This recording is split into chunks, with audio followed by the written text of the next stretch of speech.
About 10 years ago, I worked at a cemetery. The money was good and it was relatively easy. All I really had to do was drive around in my truck and make sure no kids were causing trouble. Every night was exactly the same, and by then I'd already gotten used to the creepy nature of the job. After a normal night of work, I got off around 6 a.m. and headed home. I didn't usually go to bed until around 11 or so, and while I was getting ready at 10:30, I got a call from my boss. He asked me if I had seen anything last night, and I said no because I hadn't. He then told me that a grave had been defaced. I swore I didn't see anything though, especially not some group of kids, which are typically the culprit. Anyways, he asked me if I could come back and help him clean it, and I agreed of course because I kind of felt like it was my fault. When I got there, I realized I had underestimated how horrible these writings on the grave had been. This was not the usual small writing or anything. There was writing all over the stone, with horrible words and markings. What made it so much worse was that when we were cleaning everything off, I was finally able to read who the person was. I will obviously not say the name for privacy reasons, but it was a child, only 8 years old when he passed away just a few months prior. I was filled with anger and sadness, unlike any I felt before. I mean, who does that to a kid? I stayed with my boss for a bit, as we checked some surveillance footage. This cemetery was huge though, and the only camera we had was on one building where the funerals were held, and it wasn't very big. And again, this was quite a long time ago, and cameras weren't what they are today. We didn't see anyone at all. My boss notified the town's office, as the cemetery is owned and run by the city, and for the next few weeks they had some new guys come out to go on watch with me from dusk to dawn. Those weeks went by without anything happening. Didn't see anyone or find any defaced graves. One of the guys rode around with me while the other one stayed near the entrance. I actually became good friends with my watch partner. We wondered and talked about what the defacer looked like, and after some time it seemed like we'd never get to know. Nothing was really happening anymore, and it kind of seemed like a one and done type of screwed up situation. Eventually, the other watch guards left due to the inactivity, and it was back to just me. Another week went by of nothing, before something happened again. One night, as I had just started my shift and began patrolling, I drove all the way to the back of the cemetery, got out, and began my walk, which I had to start doing to see if any graves had writing or whatnot. As I was getting to about where the kid's grave was, I realized that something was off.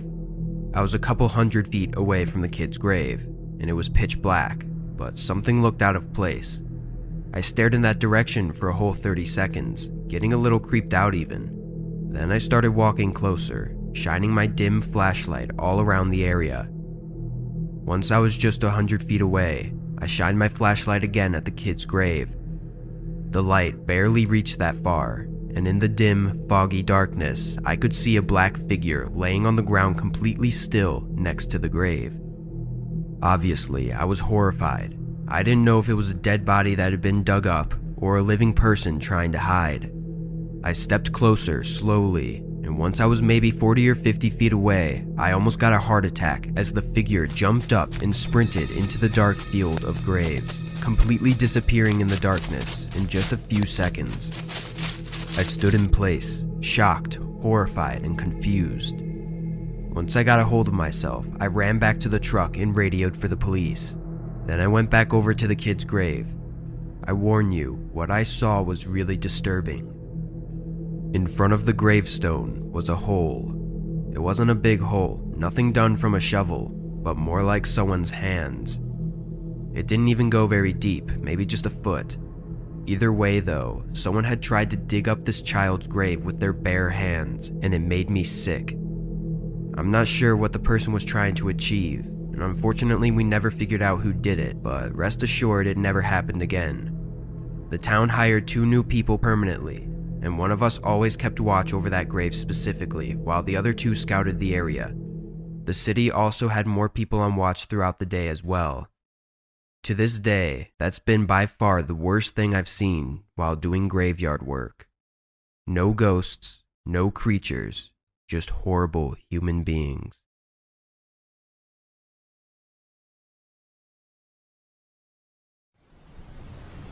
I'm a community patrol officer for a neighborhood in southern Las Vegas.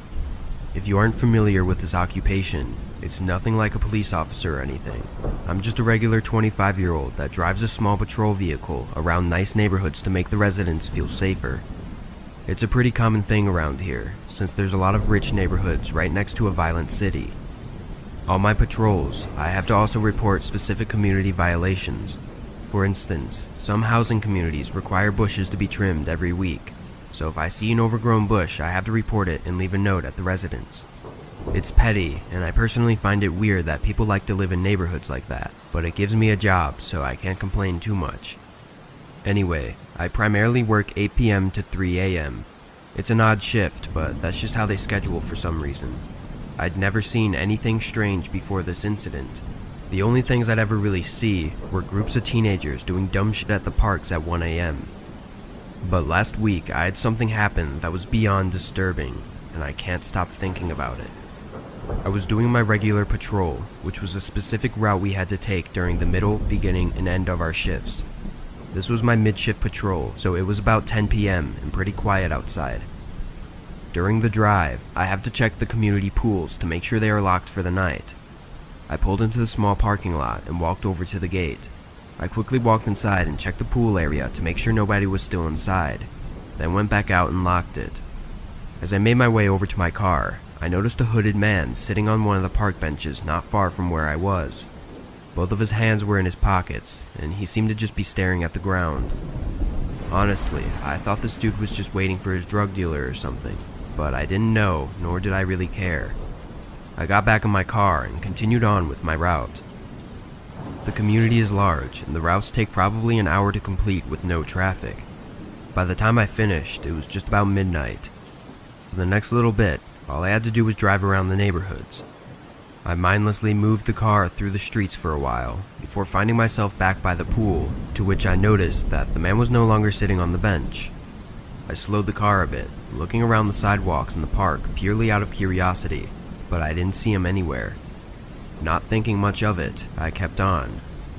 As I drove past the dark, empty park, I couldn't help but get an uneasy sense going through me. I don't know what it was, but something felt off.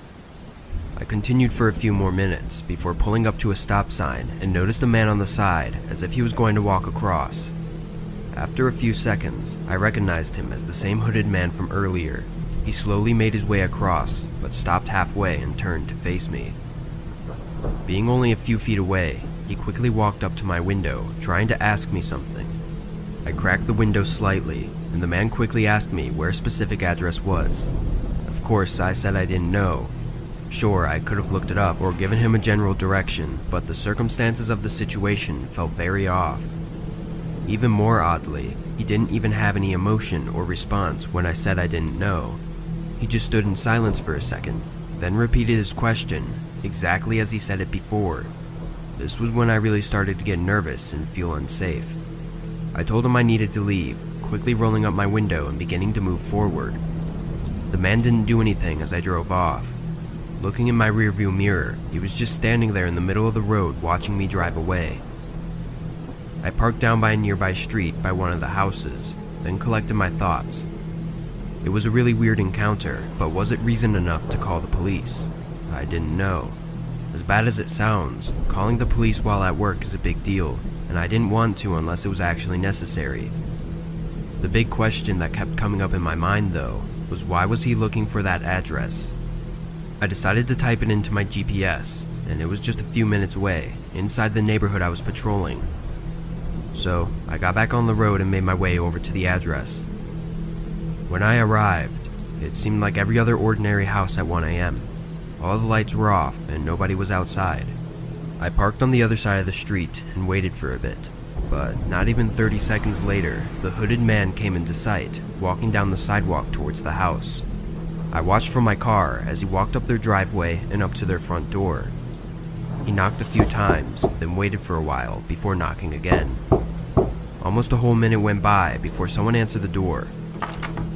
Immediately, the hooded man slammed his body into the homeowner and fought his way inside the home.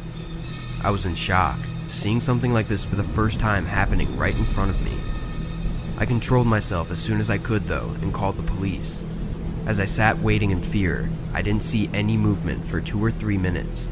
I debated with myself whether or not to go in and try and help the homeowner. Honestly though, I was terrified and didn't want to make an already horrible situation even worse, so I stayed in my car. Suddenly, the front door moved a little, then swung open abruptly, followed by the hooded man sprinting out and running off down the street. The police didn't arrive until almost 10 minutes later. I don't know what took so long. I'm sure it wasn't anyone's fault, but part of me was furious. By then, the man was long gone, and the homeowner was laying inside, having been beaten so hard that he was unconscious. Over the next few days, more unfortunate information came in. The homeowner didn't recognize the man from anywhere, and barely even remembered the situation, but the guy also didn't steal anything from his house. This was very unusual, because the man had clearly known of the homeowner's address, and his only known goal was to hurt the homeowner. Thus, it didn't make much sense for the suspect to not be someone he knew. The whole thing was very strange, and it still makes me feel uneasy. It's only been a week since this happened though, so hopefully more information comes up, and the hooded man gets caught.